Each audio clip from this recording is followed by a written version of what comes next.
Hello friends, welcome to the Divine Tree. Ayodhya Kanda is the second book of the Valmiki Ramayana, which is one of the two great epics of India, Mahabharata and Ramayana. The book consists of 119 sargas or chapters. So, Ayodhya Kanda starts as Dasratha's decision to install Sri Rama as their heir. Sri Rama was ever receiving praises from the citizens of Ayodhya as well as learned people, including the ministers and others. The aging king Dasharatha therefore decided to install him as his successor to the throne. Preparations were made for a grand and splendid inaugural ceremony. When the gods realized that the coronation was not going to serve their ends for killing Ravana, who had been a menace for gods and the humans, they approached Mother Saraswati to obstruct the installation of Sri Rama.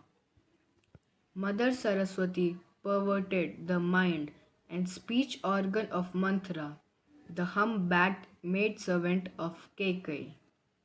Keikei was very overjoyed, though stepmother, to hear that Sri Rama would be crowned Yuvaraja the following day.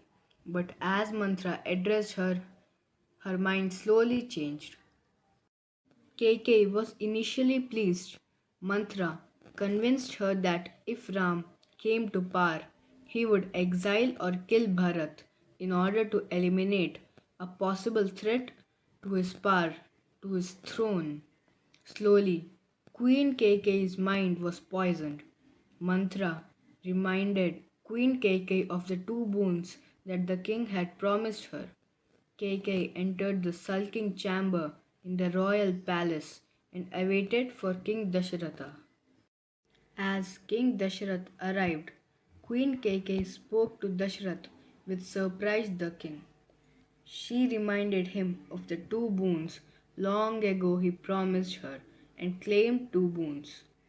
This happened when King Dasharatha was wounded in his chariot on the battlefield, and Keikei saved his life by taking over the reins and driving the chariot to safety. The heartbroken king, constrained by his rigid devotion to his given word, Keikei asked these boons from King Dasharatha. She continued, all arrangements had been done for Ram's coronation. Instead, let my son Bharat be crowned as prince regent on this occasion itself, instead of Rama. My second wish is Ram had to take refuge in the forest for 14 years. When Ram approached to the event, Queen Keikei spoke to Ram and explained the boons that she had taken of his father. Ram accepted his father's reluctant decree with absolute submission and his stepmother's request and decided to leave the kingdom as it served all purposes of his incarnation. Ram was joined by Sita and Lakshman. Ram tried to convince Sita not to join. It was a dangerous and certainly arduous existence in the jungle. Sita replied, the forest where you dwell is Ayodhya for me, and Ayodhya without you is a veritable hell for me. When Ram ordered her in his capacity as husband, Sita rejected it, asserting that it was an essential duty of a wife to be at her husband's side. Ram, Sita, and Lakshman greet their mothers before finally going to Dashrath to take leave from him. Dashrath attempted in vain to try to talk to Sita out of joining Ram in the forest. King Dasharatha tried in vain. While he was mourning, he got to remember the event from his childhood which made him come to this stage. That when he was the prince regent of Ayodhya, famous for who can shot heard, at the sound of movement of the object by an arrow, one day He went out for hunting in the forest along Saryu River, expecting wild animals coming there for drinking water in the night. He mistook the gurgling sound of a trumpeting elephant and released a sharp arrow in the direction where a boy was filling his pitcher with water and submerging it into Sarayu River. King Dasharatha hit the arrow and the boy was badly wounded. The arrow had deeply pierced in his body, and after hearing his cry, King Dasharatha reached at that place. During his childhood, he had committed a very bad sin. He discovered the fatal blunder and tendered his heart. He felt apologies to the hermit boy who had come there for fetching water for his old parents. Boy asked Dasharath to extract the arrow from his body and said, "My name is Shravan. My parents are old and blind. I am taking them to my pilgrimage. My parents are waiting at some distance for me. I was here to fetch water for them. I am their only support. Now I am worried that they may not survive after hearing the news of my death. This is all because of you, O King Dasharatha." The boy died soon after the arrow was drawn out of the body. Then King Dasharath went to the aged parents of the deceased boy and informed about the death of their son and its cause. He brought them to their son to the river where he was lying dead.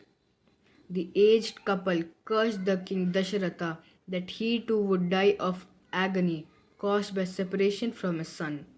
The aged couple gave up their lives.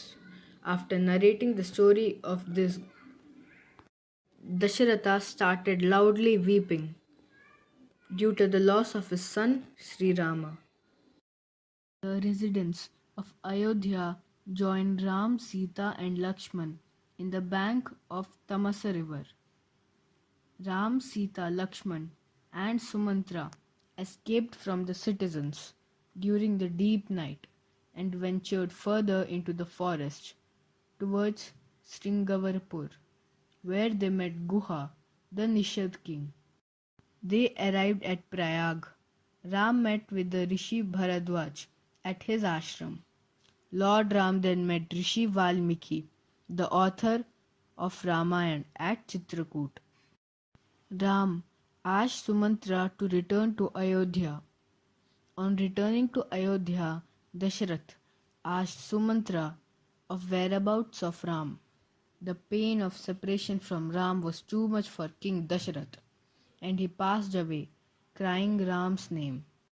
Bharat and Shatrughan, who were on a visit to their maternal uncle in another country, unaware of what was happening in Ayodhya.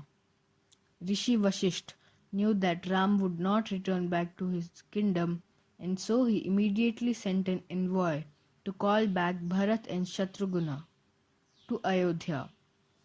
Bharat learnt the cause of the death of his father, Ram's exile, and criticized his mother, Queen Kaikeyi. He accused her of bringing ruin to the family. They approached Queen Kaushalya, and Bharat and Queen Kaikeyi begged their forgiveness. But Queen Kaushalya asked Bharat to carry out his duty and rule Ayodhya. But Bharat could not bear the thought of sitting on the throne with his father dead and his brother in exile. The cremation of King Dashrath took place by Bharat. Then Bharat and Shatrughan decided to go into the forest and request Ram to return to Ayodhya and take the throne. Prominent citizens as well as the royal family decided to go with Bharat and Shatrughan. The Nishads saw the approaching royal party and became suspicious of a war. They informed Lakshmana. Lakshmana saw the huge army of people with Bharat and thought that they might have been coming for a war. But they were wrong. Bharat arrived at Chitrakoot and met Ram there. All the brothers collectively mourned the passing of their father and perform his shraddha, along with Rishi Vashisht leading the ceremony. Despite of Bharat's convincing, Ram found it impossible that he could break the word of his dead father and stepmother Kaikeyi. Bharat gave up his efforts to take Ram back to Ayodhya before the 14-year exile. Bharat returned to Ayodhya after receiving a promise from Ram that he would return promptly at the end of 14 years of exile and ascend the throne. He vowed to Ram that if Ram did not return immediately when the 14 years elapsed, he would give his life up, and by immolation. Bharat agreed to govern Ayodhya not as its ruler but as Ram's representative. Ram then gave him his sandals to Bharat for custodial care of kingdom till his return after the period of exile. Bharat, after touching Ram's feet and taking sandals, he returned from Chitrakoot and without ruling from Ayodhya, he carried the kingdom from a village called Nandigram. Ram, Sita, and Lakshman wandered in the forest and came across the hermitage of Rishi Atri. Sita was embraced by Atri's wife Anasuya and told Sita at length about the duties of a devoted wife. They stayed there for a long time. Then Ram, Sita, and Lakshman entered the forest called Dandaka and encountered with demon Virada. Virada attempted to capture Sita, but Ram eliminated the demon. Ram, after eliminating demon Virada, entered the hermitage of Rishi Sharabhanga. Rishi Sharabhanga, with his sixth sense, came to know that Vishnu was coming this way and would become his dear guest. He received Ram in his hermitage.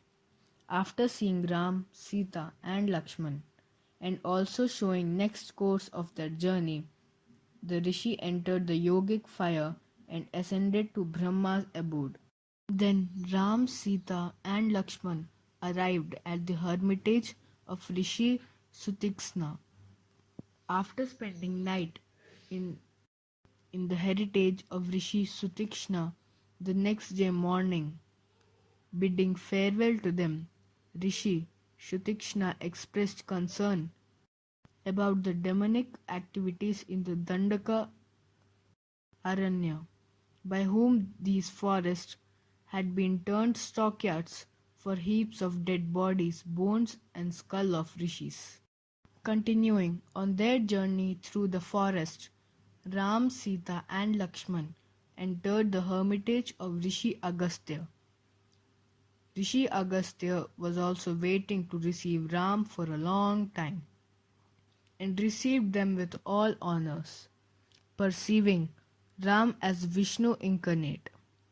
Rishi Agastya gave a divine bow of Vishnu, 2 quivers with ever replenishing arrows, and a golden sword to Ram, saying that every of the weapon belonged to Vishnu once he was born on earth. Ram requested Rishi Agastya to suggest a place in the forest to make a house, hut, or a residence during the days of exile. Rishi Agastya foresaw the next course of Ramayana and oriented his conversation around womanhood and Sita. Then Rishi Agastya informed Ram to proceed to Panchavati, where Sita would be delightful of its surroundings.